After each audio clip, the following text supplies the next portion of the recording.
news after this.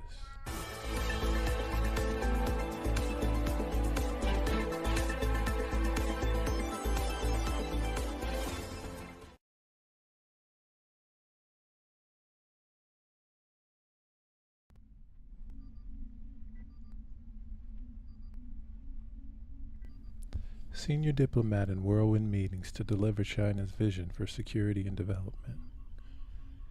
This is from Global Times. Senior Chinese diplomat Wang Yi has been in a whirlwind of bilateral meetings with foreign leaders and diplomats on the sidelines of the ongoing Munich Security Conference. It was scheduled from Friday to Sunday. Analysts noted that China's vision for global security and development is not only delivered through Wang's planned speech at the MSC, a key part of the agenda for the Wang's overall trip, but also conveyed in bilateral interactions and weaved into discussions on further cooperation across a broad range of topics. After having visited France and Italy, Wang, director of the Office of Foreign Affairs, Commission of the Communist Party of China (CPC) Central Committee, arrived in Germany on Friday. He'd met with the leaders and diplomats including German Chancellor Olaf Scholz, German Foreign Minister Annalena Baerbock, Pakistani Foreign Minister Bilawal Bhutto Zardari, and Mongolian Foreign Minister Batumuk Batsetseg. He'll continue to visit his Hungary and Russia stops after attending the MSC.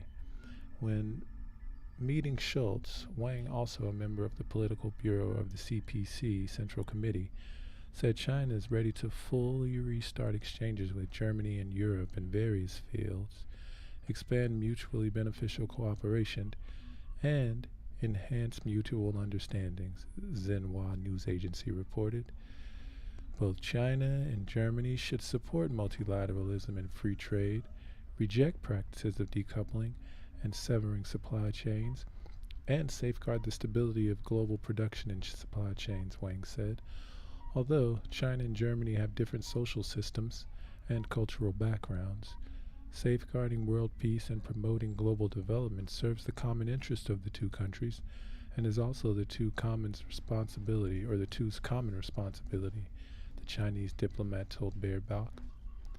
Zhao Junji, a research fellow from the Chinese Academy of Social Sciences Institute of European Studies, told the Global Times on Saturday that bilateral face-to-face communication is important in dispelling mistrust and enhancing mutual understanding when China and Europe face bumps in their relations. Stable and sound China-Germany relations are crucial to China and Europe rebooting ties, considering Germany's status as a major regional country being members of both EU and NATO, Zhao said. Lu Xiang, research fellow at the Chinese Academy of Social Sciences, told the Global Times that Wang's trip could play a constructive role in mediating peace between Russia and the NATO and help the world find common ground in post-COVID recovery.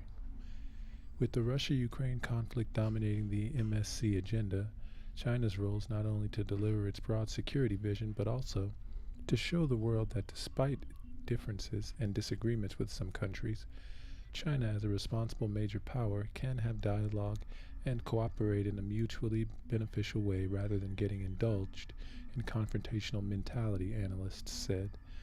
The MSC, traditional focusing more on transatlantic partnership, has invited delegations from emerging economies this year, as the world is facing grave conflicts and uncertainties. During his meeting with Bilawal, Wang stressed China and Pakistan's strategic consensus on building an even closer community of shared future in the new era, Xinhua reported. The two sides also exchanged views on strengthening mutual support under the current international situation. Commenting on the recent China-U.S. balloon row, Wang pointed out that the unintended entry of a Chinese civilian unmanned airship into U.S. airspace was due to force majeure, and this isolated, unexpected incident should have been handled calmly, rationally, and professionally. Let's try and unpack that for a second. Let's try and de-emotionalize this for a second. Let's try and intellectualize this for a second. Let's try and rationalize this for a second. However, the U.S. ignored the basic facts, abused force, overreacted, hyped the situation, he said, adding that this almost hysterical practice showed that the U.S. prejudice and ignorance of China has reached an absurd level. China demands that the U.S. show sincerity in solving the problem.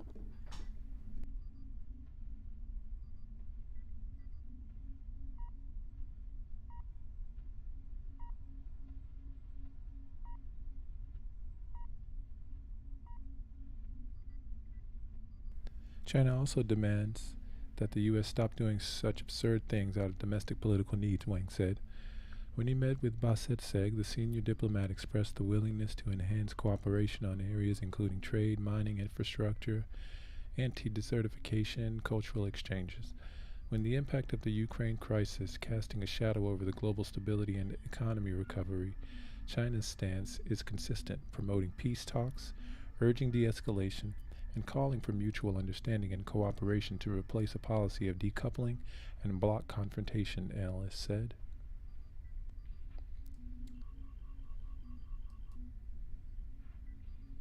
And here's Wang Yi at the Munich Security Conference just days ago.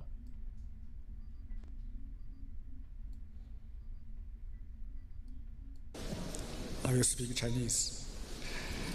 各位朋友，各位同事，大家好。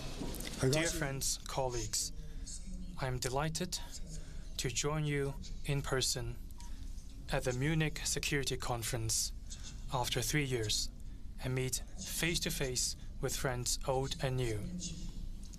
I recall vividly how I came here with the Chinese delegation 3 years ago when COVID-19 just struck. You, Mr. Ischinger, chaired and moderated the Conversation with China session. I presented China's efforts in fighting the virus and urged solidarity among countries in face of the trying times. The international community gave China valuable support and understanding, for which we are deeply grateful. Humanity's 3-year fight against COVID-19 tells us a simple truth. As President Xi Jinping repeatedly stressed, we are members of one global village, and we belong to one community with a shared future. We can overcome challenges when we stand together. We can win victory when we trust each other. 3 years on, the pandemic is contained, but the world is not yet safer. Trust between major countries is lacking. Geopolitical rifts are widening. Unilateralism is rampant. The Cold War mentality is back. New types of security threats from energy, food, climate, biosecurity, and artificial intelligence keep emerging.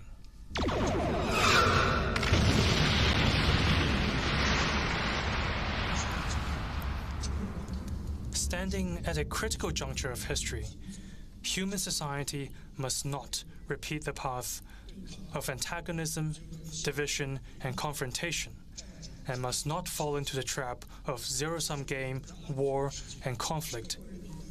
Making the world a safer place is the strong desire of all people, the common responsibility of all countries, and more importantly, the right direction for the advance of our times. For a safer world, the sovereignty and territorial integrity of all countries must be respected. Power politics and hegemony are a recipe for global instability and do the biggest damage to global peace. Interference in other countries' internal affairs, in whatever name, disregards and defies the basic norms of international relations. Any violation of the One China principle on the Taiwan question, an attempt to create one China, one Taiwan, or two Chinas, however framed, are a gross infringement on China's territorial integrity and pose real threats to peace and stability across the Taiwan Strait. The principle of sovereignty is the cornerstone of the contemporary international order. All countries should abide by the principle in both words and deeds, rather than apply it selectively, still less with double standards. China will resolutely curb acts of separatism and interference to safeguard its sovereignty and territorial integrity. For a safer world, disputes should be peacefully resolved through dialogue and consultation. Disagreements and frictions do exist between countries, yet handling them with pressuring, smear campaigns, or unilateral sanctions is often counterproductive and may even entail endless trouble. However complex the issue is, dialogue and consultation should not be abandoned. However intense the dispute is, a political resolution should be pursued. However difficult the situation is, peace should be given a chance.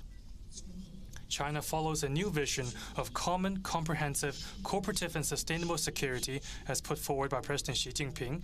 China takes a responsible stance on international disputes based on the merits of each issue and plays a constructive role.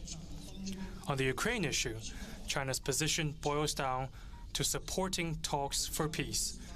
We will put forth China's position on the political settlement on the Ukraine crisis and stay firm on the side of peace and dialogue. For a safer world, the purposes and principles of the UN Charter should be upheld.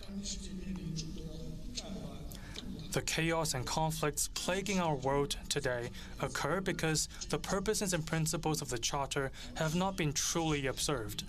Fanning ideological confrontation and forming exclusionary blocs harms international solidarity and hampers global cooperation. Hyping security threats and stoking tensions undercuts strategic mutual trust and elevates the risk of miscalculation. The pressing need now is for all of us to put the larger interest embodied in the purposes and principles of the UN Charter above one's own lesser interest and work together to oppose Cold War mentality and bloc confrontation. For a safer world, the key role of development must be harnessed. The world should not be a place where the rich stay rich while the poor remain poor. Efforts should be stepped up in implementing the UN 2030 Agenda for Sustainable Development. The legitimate right to development of all countries, especially developing countries, should be effectively protected, and assistance should be extended to underdeveloped regions to improve people's lives and grow the economy. A holistic approach is needed to address both symptoms and root causes and remove the breeding ground for conflict. The world should not veer off onto the wrong path of protectionism, decoupling, and cutting chains. We must firmly reject the attempts to politicize, weaponize, and draw ideological lines in the cooperation on trade, science, and technology. If security is to be firmly established and endure, people in all countries should get to lead a better life.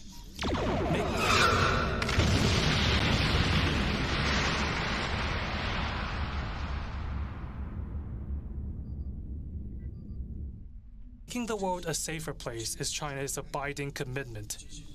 Last October, the Communist Party of China convened its 20th National Congress.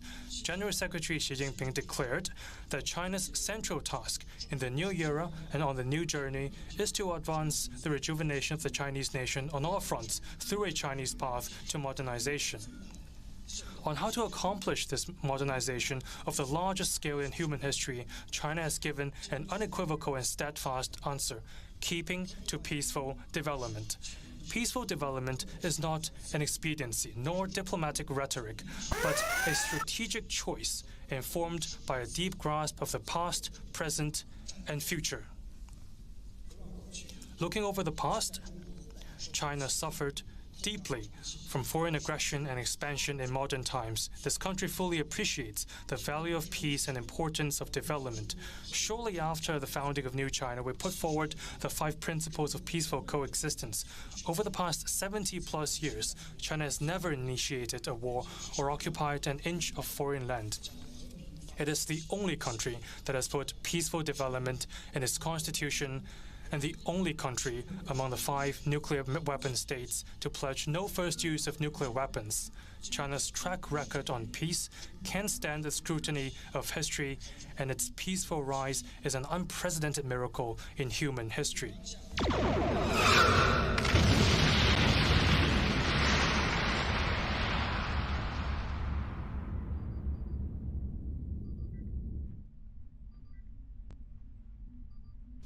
At present, the top priority for China is to pursue high-quality development and deliver a better life for the Chinese people.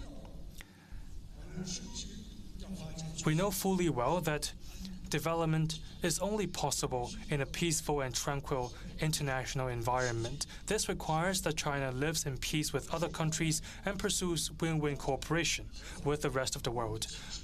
We will always be an advocate for peace, development, and win-win cooperation, and work to deepen and expand global partnerships based on equality, openness, and cooperation. Looking to the future, peace and development remain the trend of history and the aspiration of the people. Some people assert that a strong country is bound to seek hegemony and assume that China will walk away from peaceful development as it gets stronger. However, China's own experience shows that the path of peaceful development has worked, and worked well. There is no reason for us to discontinue, but every reason to stay the course and come together with more countries in the pursuit of peaceful development. Any increase in China's strength is an increase in the hope of world peace. When all countries pursue peaceful development, the future of humanity will be full of promise. With a keen grasp of the changing world, President Xi Jinping put forward the Global Development Initiative, GDI, and the Global Security Initiative, GSI, in recent years, offering China's proposals and wisdom for advancing peace and development, the two main issues facing humanity. As of now, more than 100 countries and international organizations, including the UN, have expressed support for the two initiatives. Some 70 countries have joined the group of friends of the GDI. I am pleased to announce here that China will be launching a GSI concept paper to lay out a more systematic approach and more practical measures to address global security challenges. We welcome your active participation. Friends, making the world a safer place also hinges on the right choice of both China and Europe. China and Europe are two major forces, markets, and civilizations in an increasingly multipolar world. The choices we make have a huge impact on where the world goes. If we choose dialogue and cooperation, bloc confrontation will not emerge. If we choose peace and stability, a new Cold War will not break out. If we choose openness and win-win, global development and prosperity will have greater hope. Making the right choice is a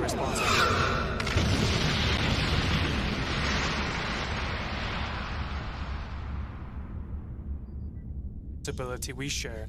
This is how we respond to the call of history and the needs of the people. Here in Munich stands the Angel of Peace, a renowned monument marking the end of a war and embodying the wish for lasting peace. Long as the journey is, we will reach our destination if we stay the course. Difficult as the task is, we will get the job done if we keep working at it. Let us all join hands and work together to make the world a safer place. Now, I'm happy to take your questions and exchange views with you. Thank you.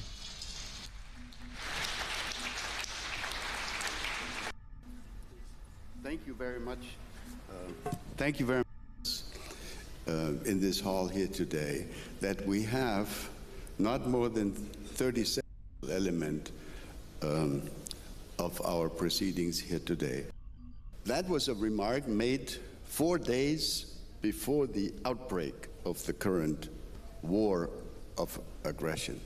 And my very simple question to you is, now that we have had for 12 months this ongoing war, is China prepared to act on its position that it respects the territorial integrity? And if you are prepared to act, what are you prepared to do? You spoke in your remarks of your willingness to participate in the reflection of how to bring about peace. So could you elaborate a little bit on that? Thank you.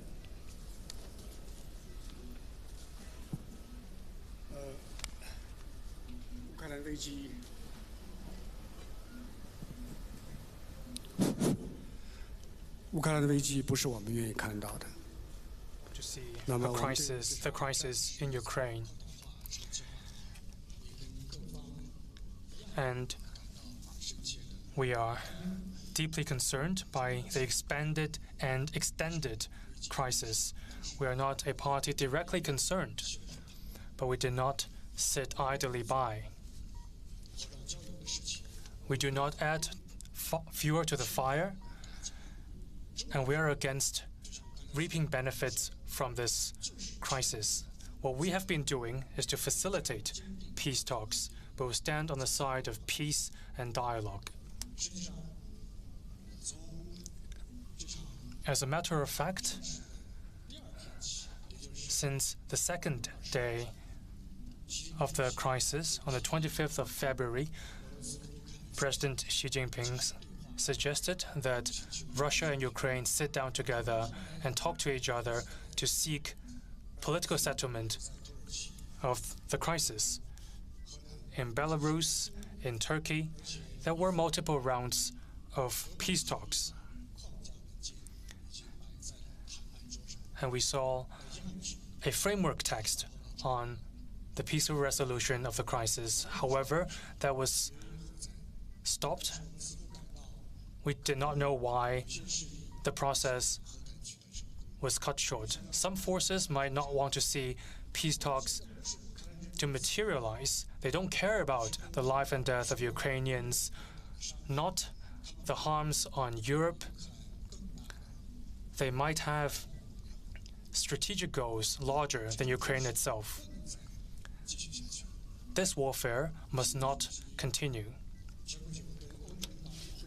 During his meeting with European leaders, President Xi Jinping said clearly that conflicts and wars produce no winner. Complicated issues cannot be solved by simple solutions. Major country confrontation must be averted. We can state our positions on this stage, but at the same time, we need to think calmly, especially our friends in Europe, about what efforts should be made to stop the warfare, what framework should there be to bring lasting peace to Europe, what role should Europe play to manifest its strategic autonomy. The more difficult situation is we cannot abandon efforts to seek peace. We are approaching the one-year anniversary. China will put forth a position paper on the political settlement of the Ukraine issue. We will reiterate the propositions made by President Xi Jinping in our position paper, including that territorial integrity and sovereignty must be respected, purposes and principles of the UN Charter be observed, legitimate security concerns be taken seriously, and all efforts conducive to the peaceful settlement of the crisis be supported. We will also reiterate that nuclear wars must not be fought and will not be won. We must oppose such an incident. We will call on efforts to oppose attacks on nuclear power stations and nuclear facilities for peaceful use in order to prevent nuclear catastrophe. We must jointly oppose the use of chemical and biological weapons under any circumstances. Our efforts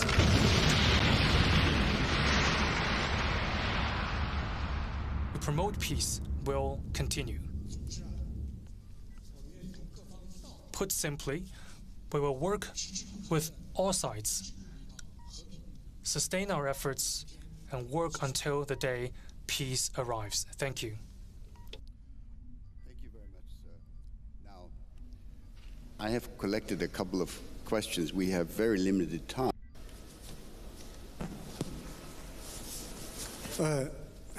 好像这个气球事情 It seems that everyone is following very closely the balloon incident. It's not to do such preposterous things simply to divert attention from its domestic problem and rules-based competition. The United States is not doing it. For instance, the CHIPS Act and proactive attitude toward China and work together with China to return our bilateral ties to a track of sound development. This not only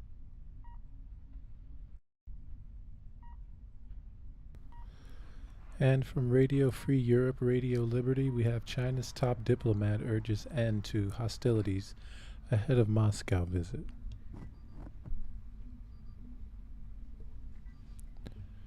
China's top diplomat Wang Yi, who's to visit Russia this week on the one-year anniversary of its invasion of Ukraine, called on February 20 for negotiations and peace for the sake of the world.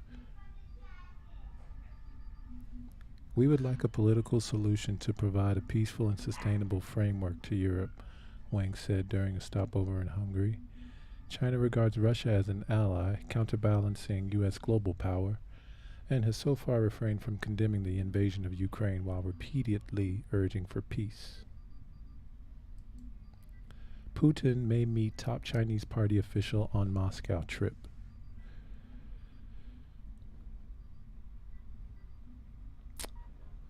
Russian President Vladimir Putin could meet with the Chinese Communist Party's top diplomat in Moscow, the Kremlin said Monday. Kremlin spokesperson Dmitry Peskov told reporters that we don't rule out Putin's meeting with Wang Yi, the Chinese Communist Party's most senior foreign policy official, who's visiting the Russian capital. Peskov hailed Russia-China ties as multidimensional and allied in nature. Wang's visit to Moscow comes as President Joe Biden made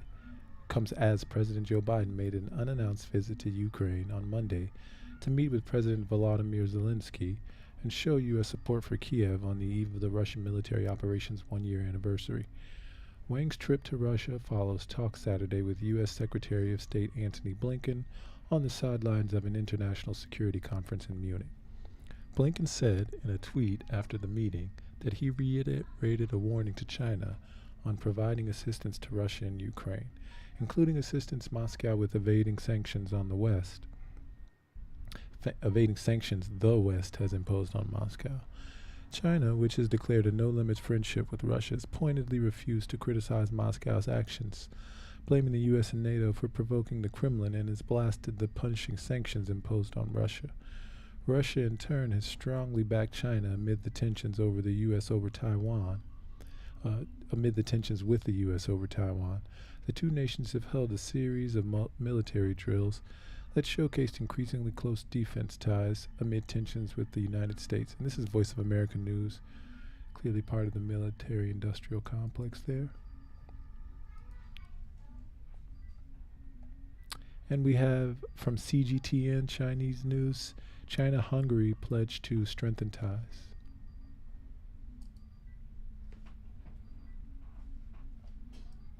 Year has passed since the onset of the Ukraine conflict. That is why Hungary and China called on all peace-loving nations to help bring an end to the hostilities.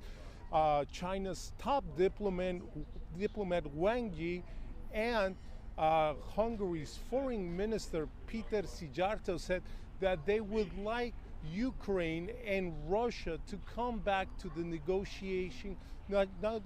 negotiating table. Today there was no talk of weapons, but rather finding a political solution that would benefit both Europe and the rest of the world. Now, Mr. Wang Yi is set to travel this week to Moscow. This will be the first time that he goes to Russia since the beginning of the Ukraine conflict. Mr. Szijjártó also thanked China for its support during the COVID-19 pandemic. China provided vaccines and also PPE, personal protective equipment. And Mr. Sijarto said that this helped save hundreds of thousands of Hungarian lives. He said that the relation with China will continue to be warm and will continue to progress economically and diplomatically. Well, nearly a year has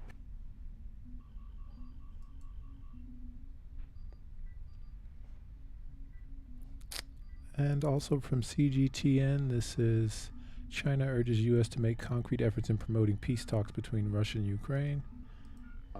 源源不断提供武器的是美方，而不是中方。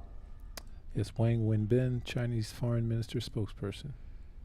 美方没有资格对中方发号施令，我们也从不接受美国对中俄关系指手画脚，甚至胁迫施压。中方在乌克兰问题上的方针归结为一句话，就是劝和促谈。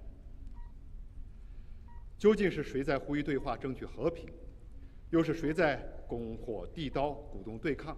国际社会有目共睹。我们敦促美方切实反思自身所作所为，多为缓和局势、劝和促谈做些实事，停止甩锅推责、散播虚假信息。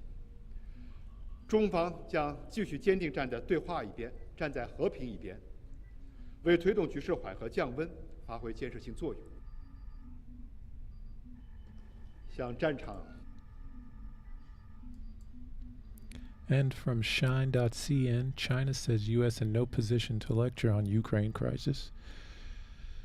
The United States is in no position to tell China what to do on the Ukraine crisis, as it is the United States, not China, that's been pouring weapons into the battlefield, Foreign Ministry spokesperson Wang Wenbin said on Monday. We'd never stand for finger-pointing or even coercion and pressurizing from the United States on our relations with Russia, Wang said at a regular news briefing in response to a relevant query. On the Ukraine issue, China's position boils down to supporting talks for peace.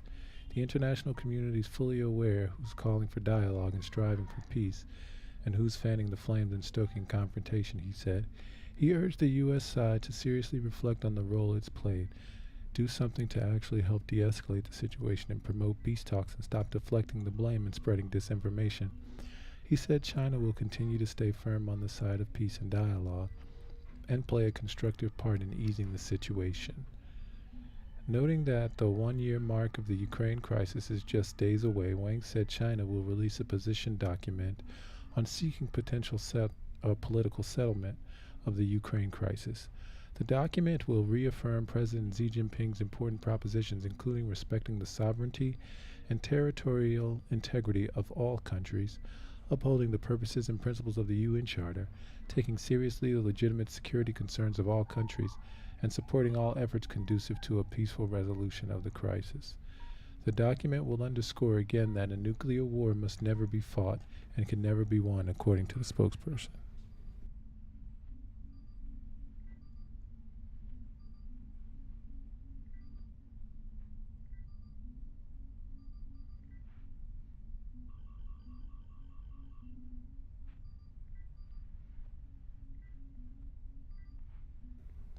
We also call for efforts to ensure the safety of civil nuclear facilities and stand against attacks on nuclear power plants and jointly oppose the use of biochemical weapons, he said. The more complex the situation, the greater the need to be calm and practical. The longer the fighting drags on, the more critical that we don't give up the effort to strive for peace. China hopes to work with all parties to continue the effort so that peace will prevail at an early date, he says. And this is from livemint.com. And the headline reads, China looks to convince world it can broker Russia-Ukraine peace. This is from Bloomberg. Or at least the photos from Bloomberg. Let's see if the article and the information within it is. A year after declaring no-limits partnership with Russia, China is now seeking to convince the world it's a neutral actor that can help end the war in Ukraine. It won't be easy. It sounds like Bloomberg. Chinese State Councilor Wang Yi is set to visit Moscow in the coming days after floating a fresh peace proposal to end the conflict triggered by Russian President Vladimir Putin. Beijing's efforts been disparaged by the U.S. with Secretary of State Antony Blinken, accusing China of privately weighing whether to give Russia weapons, even while saying they haven't crossed that line yet. The verbal sparring by Blinken and Wang, who failed to agree on much last weekend during a meeting at a security forum in Germany, shows that the problems between the world's biggest economies go much deeper than the balloon spat that roiled relations in this month. The war in Ukraine is now becoming a pivotal issue for both sides to shape global narratives, particularly as war fatigue starts to grip parts of the world. I do not doubt Beijing's desire for there to be peace, but at the same time, the proposal seems incredible, said Raffaello Pontucci, a senior fellow at the S. Rajaratnam School of International Studies in Singapore, who co-wrote a book on China's foreign policy. For it to be credible, China would have to be seen as an independent broker, yet China's clearly chosen a side in this conflict. China's President Xi Jinping is yet to talk with Ukrainian President Volodymyr Zelensky since the invasion, despite speaking with Putin some 4 times in that span. Beijing's also reportedly defended some of Russia's reasons for going to war, most prominently to resist the expansion of NATO, while insisting it doesn't support the invasion itself. Over the months, however, the costs have increased for Beijing beyond the near-term damage, the near-term damage to the global economy. China is also increasingly seen in the U.S. and Europe as a strategic competitor that must be deterred from its own ambitions to take control of Taiwan, a prospect that makes Beijing more vulnerable to multilateral export controls, to investment restrictions, and to other measures that could thwart its long-term growth prospects. While China hasn't released details of the peace plan, Wang said the proposal would include calls for territorial integrity to be respected, the protection of nuclear facilities, and opposing the use of biochemical weapons.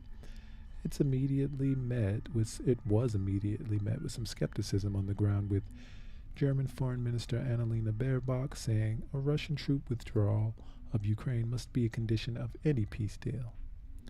A just peace cannot mean that the aggressor gets rewarded, she said.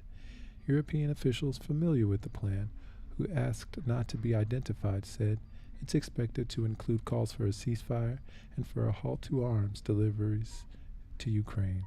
They said the U.S. and its allies think Putin may make similar points during a speech on Tuesday in Moscow, and potentially offer a draft United Nations resolution on the February 24th one-year mark to compete with one backed by Ukraine supporters demanding that Russia withdraw troops and to end hostilities. Although China's plan appears to have little chance of succeeding, U.S. allies are concerned the proposal could resonate with countries in the global south and potentially attract votes at the UN, the people said. Many countries outside the U.S. and Europe have declined to join the sanctions against Russia and called for talks and a possible ceasefire. At the same time, past efforts to mediate have foundered. At the Munich Security Conference, Zelensky and other Ukrainian officials urged friendly nations to speed up the delivery of weapons and ammunition, while German Chancellor Olaf Scholz called on others to be quicker in delivering tanks.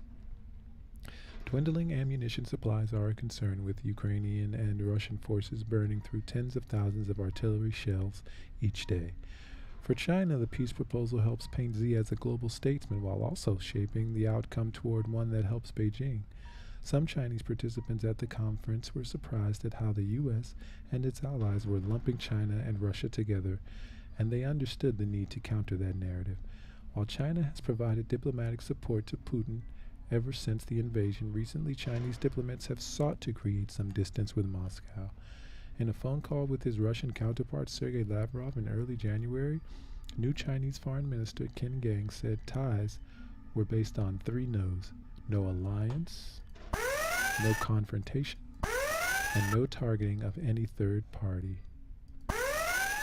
Wang, who's ranked higher than Qin in China's system of government, also used that language during remarks at the Munich Forum, even as Wang accused the U.S. of finger-pointing and even coercion regarding China's ties with Russia. He also emphasized that the two countries weren't allies and weren't looking to team up against anyone. No alliance. The emphasis on no alliance shows Beijing is tweaking its Russian policies and has been overlooked in the U.S. and Europe, according to Henry Wang, founder of the Center for China and Globalization, a policy research group in Beijing. Zhu Bo, a retired senior colonel who's now a senior fellow at the Center for International Security and Strategy at Tsinghua University, said the no-limit friendship is merely rhetoric and shouldn't be taken literally. The West has been very alarmed about this no-limit friendship description, said Zhu, who attended the Munich meeting. I'm really surprised why they're so sensitive about it, he adding, saying it was natural for Beijing to develop good relations with neighboring countries. This year, Munich Security Conference concluded that Russia's aggression against Ukraine shows that democracies must defend themselves against autocratic revisionists, with China being singled out in almost every chapter. At a public panel, Yao Yunzhu, a retired major general of the Chinese People's Liberation Army, pushed back at the characterization. When answering a question about concerns over nuclear weapon transparency in autocratic countries, she rejected the framing. It should not be the democratic nuclear weapons versus autocratic nuclear weapons, she said. Instead, it should be nuclear weapons versus us human beings.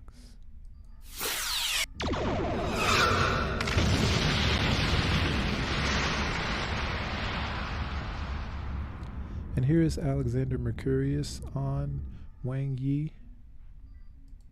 By talking about doubling down.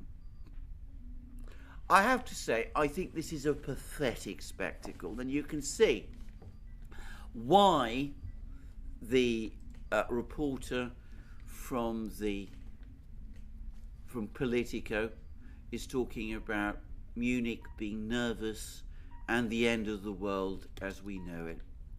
But this is where the real big player, Wang Yi, comes into the picture, because he has apparently said that on the anniversary of the start of the current phase of the conflict, the fighting, on the 24th of February, China is going to publish a written statement setting out its position.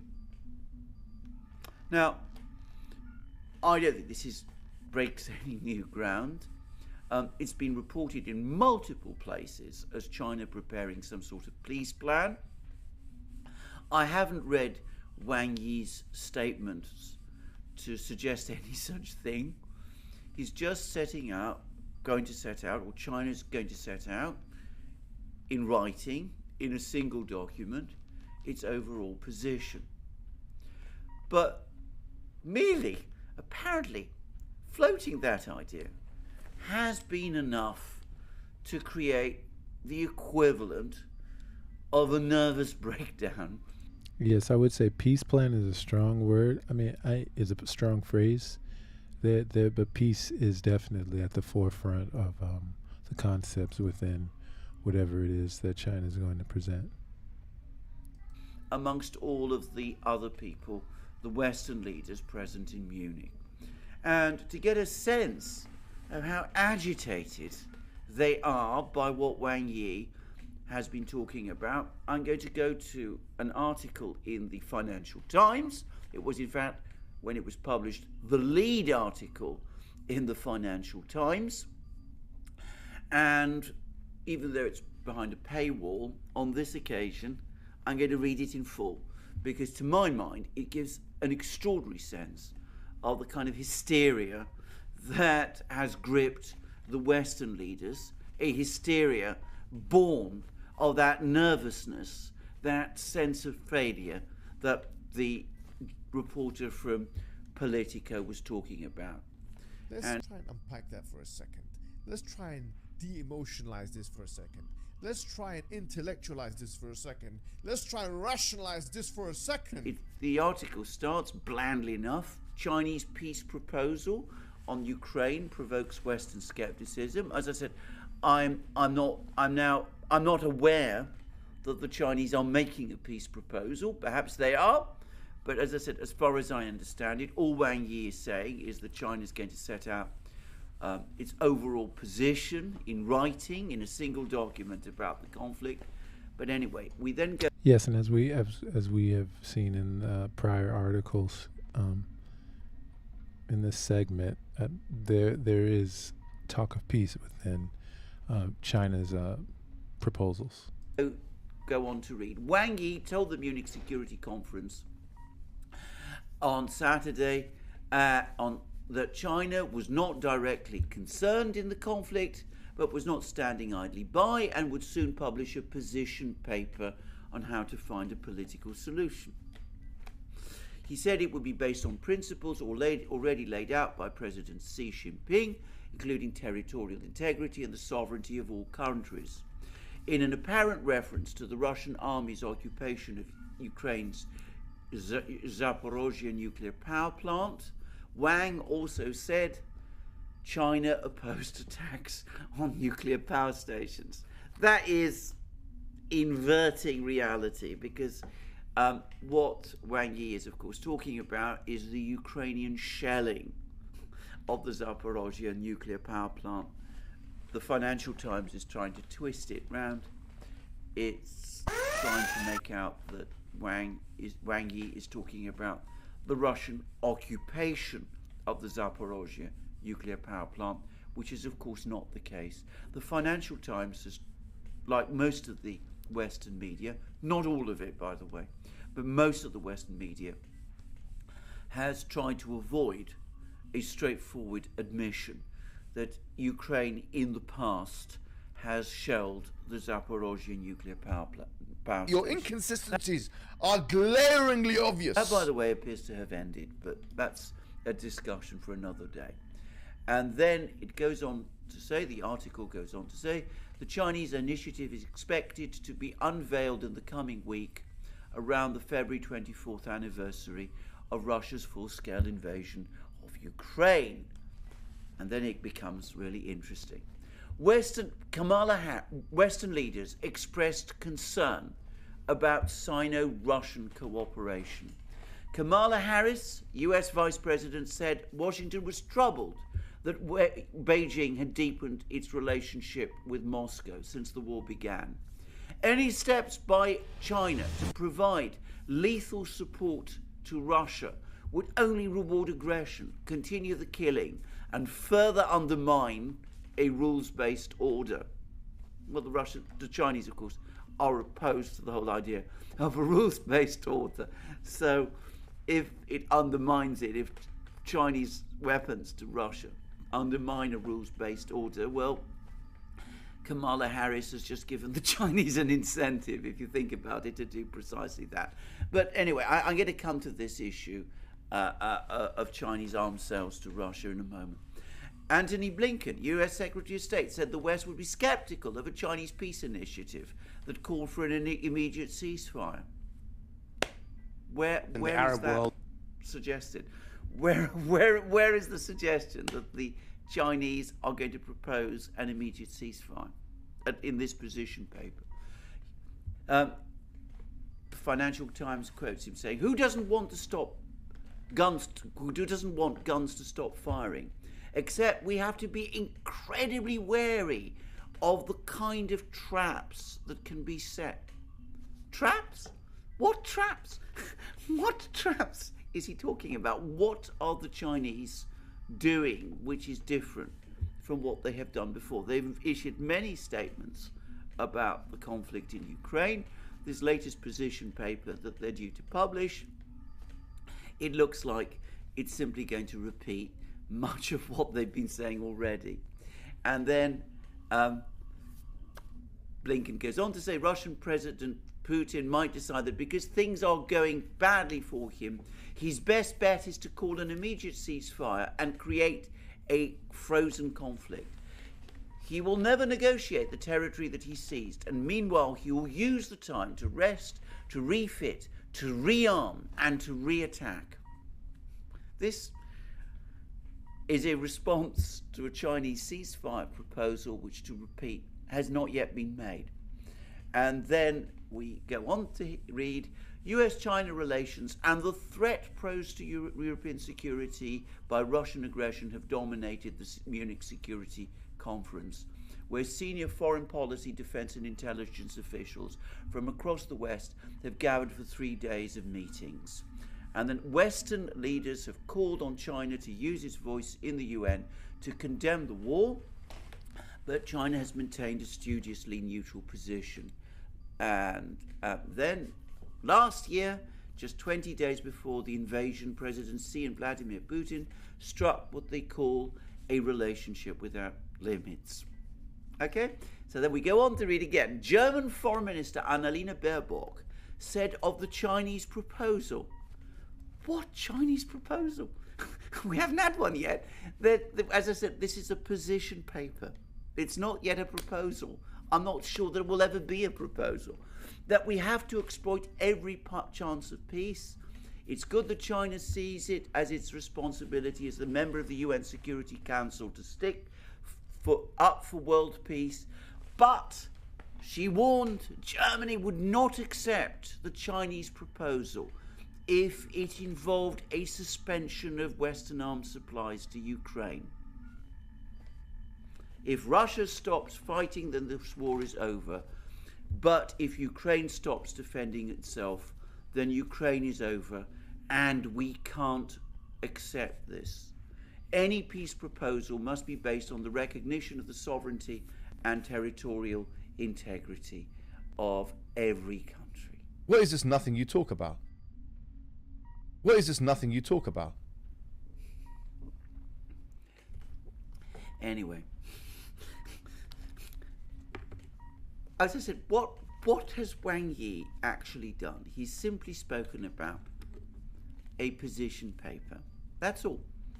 Anyway, the follow-up after this article was that Tony Blinken, the US Secretary of State, made a hysterical claim, I say hysterical, about the fact that the United States now has evidence that China is engaged in providing lethal aid to Russia for its war in Ukraine. In other words, China is supplying Russia with either weapons or something that will enable Russia to produce more weapons. What is this nothing you Western talk about? supplies of weapons to Ukraine, that's sacrosanct. Baerbock has said to us, if the Chinese say that you must stop doing that, well, that's a non-starter. Your inconsistencies are glaringly obvious. Your inconsistencies are glaringly obvious. Chinese weapons to Russia, well, that, of course, is completely unacceptable.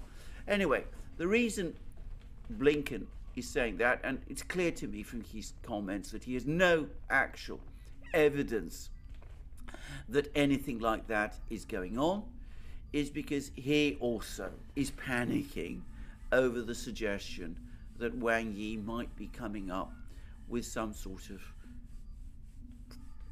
paper or position paper which deviates from Western orthodoxies on the war in Ukraine. And why is all this happening? Why is there this extraordinary, excessive, neurotic reaction to Wang Yi's very, low-key statement that China is preparing a position paper setting out its views about the conflict? Well, there are a number of very simple and practical reasons. There's going to be soon a General Assembly, a UN General Assembly session.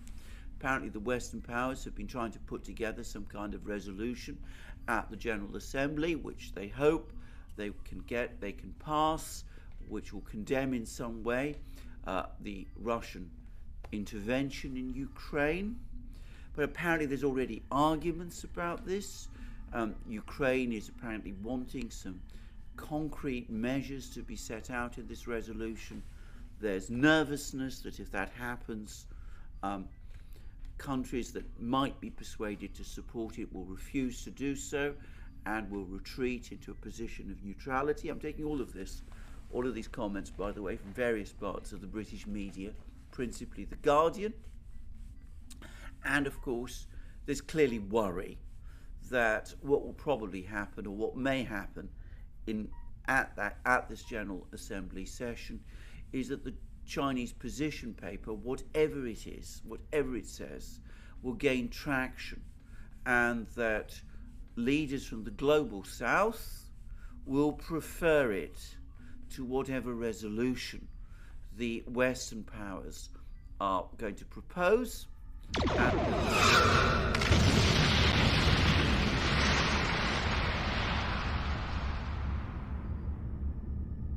Yes, this is something that we'll follow up on and expound upon in the coming days. This idea that the global south may latch on to what it is that China is proposing.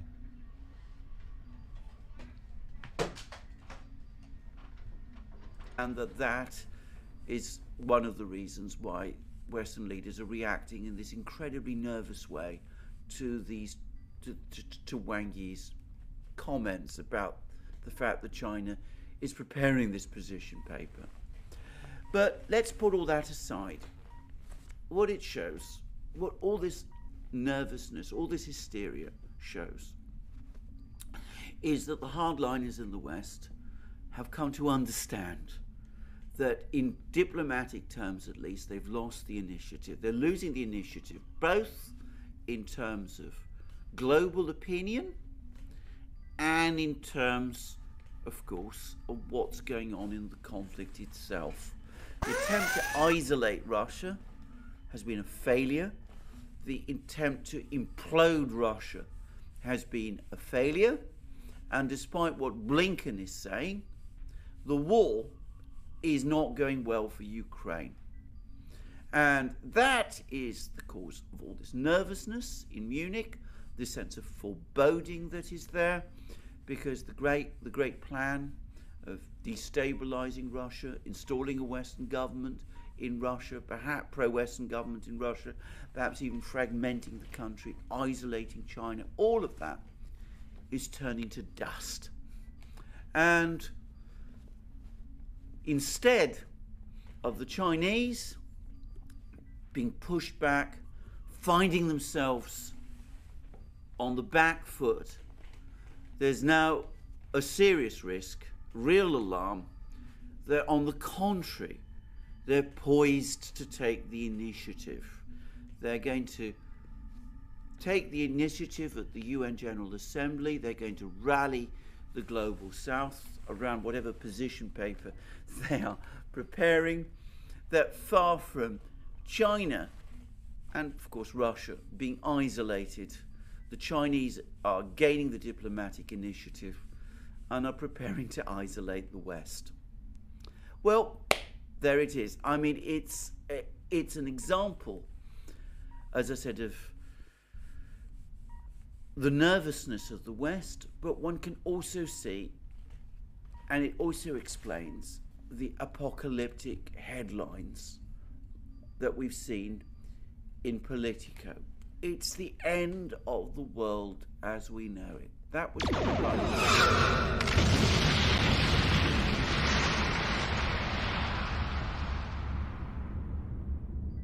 And right on cue here from Yahoo News, West fears China peace plan will disrupt Ukraine support at the UN. Bloomberg.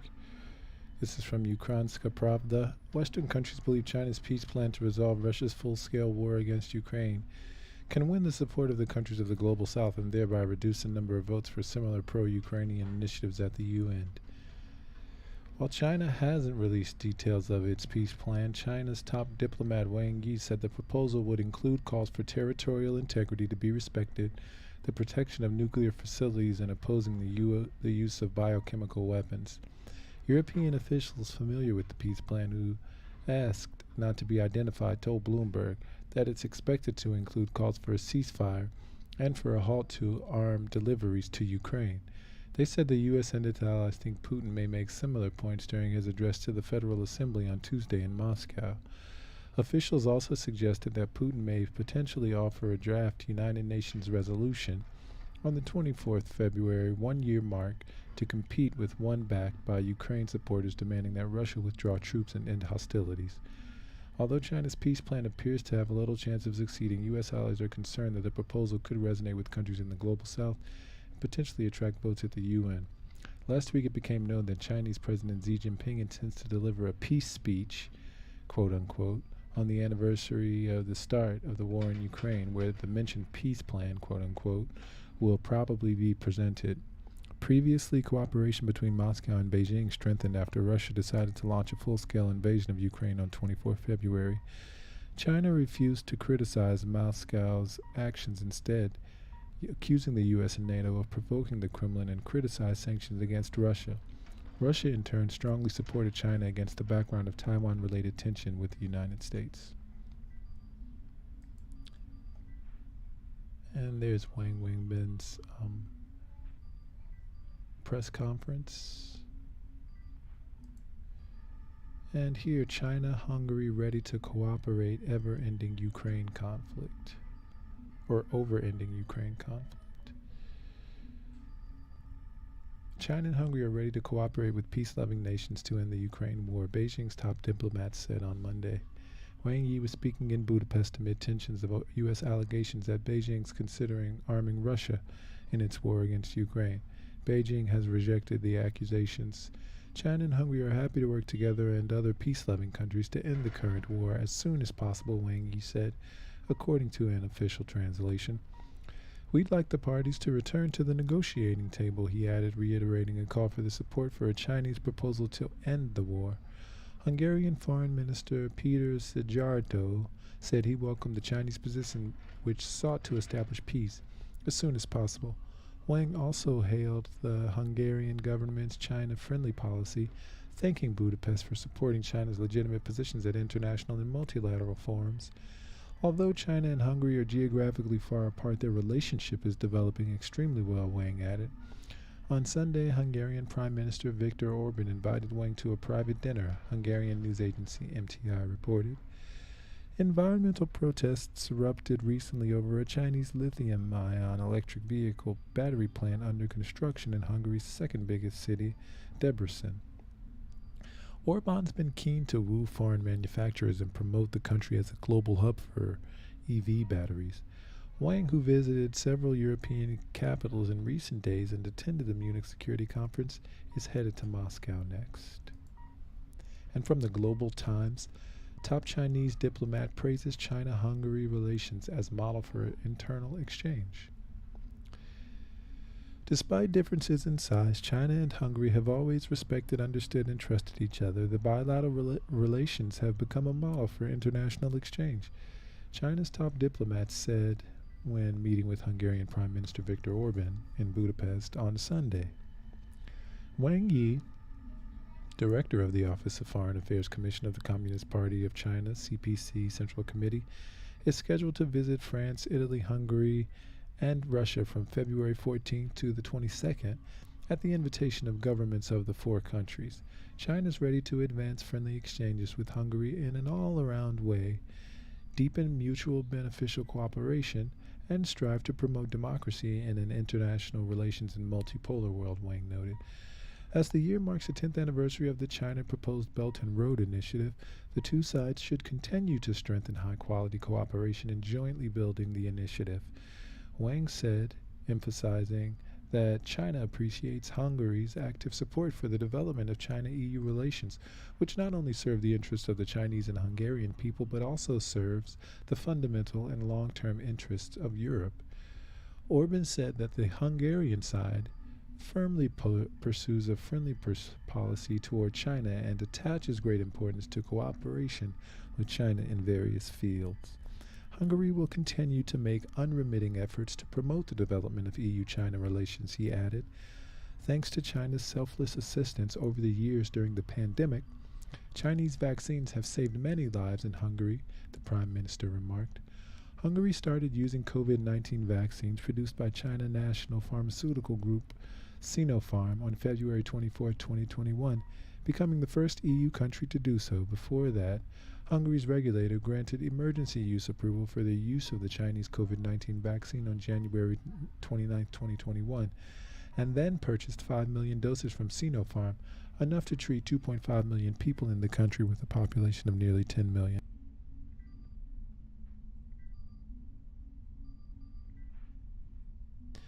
The two sides also exchanged in-depth views on the Ukraine issue, believing that the more complicated the situation is, the more it's necessary to remain calm, make correct choices, in line with the norms governing international relations and the long-term interests of Europe. so as to see the realization of peace and stability in Europe at an early date. And from Channel News Asia, China-Hungary ready to cooperate over ending Ukraine conflict.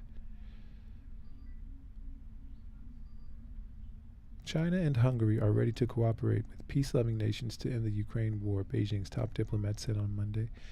Wang Yi was speaking in Budapest amid tensions over U.S. allegations that Beijing is considering arming Russia in its war against Ukraine.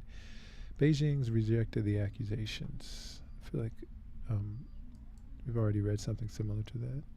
And Hungary today, the most influential figure in Chinese diplomacy, State Councillor Wang Yi, held talks with Prime Minister Viktor Orban and Foreign Minister Peter Szijjártó in Budapest. Wang Yi, a member of the Political Bureau of the CPC Central Committee and Director of the Office of the Central Commission for Foreign Affairs, paid a visit to Budapest. He arrived in Europe last week and held talks in Rome, Paris, and the Munich Security Conference, and will continue his trip to Russia. Hungarian Prime Minister Viktor Orban received the senior Chinese diplomat at a private dinner on Sunday.